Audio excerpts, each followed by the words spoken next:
प्रेमी युगुलानं वीज टॉवरला दोरीनं गळफास लावून आत्महत्या केल्याची घटना ब्रह्मपुरी तालुक्यातील उचली शिवारात उघडकीस आली। रोहित रमेश लिंगायत वय वर्ष 25 राहणार उचली आणि 14 वर्षीय मुलीनं आपली जीवनयात्रा संपवली। उचली जिल्हा चंद्रपूर येथील रोहित लिंगायत याचे चांदली येथील एका अल्पवयीन मुलीसोबत प्रेमसंबंध जुळले। ती भंडारा जिल्ह्यातील एका वसतिगृहात राहून 9वीचं शिक्षण घेत होती। तिचे आईवडील मजुरी करतात। काही दिवसांपूर्वी वसतिगृहातून ती घरी आली होती।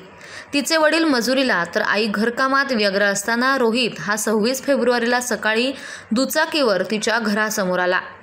घराबाहेर बोलावून तिला दुचाकीवर बसवून पळून नेलं।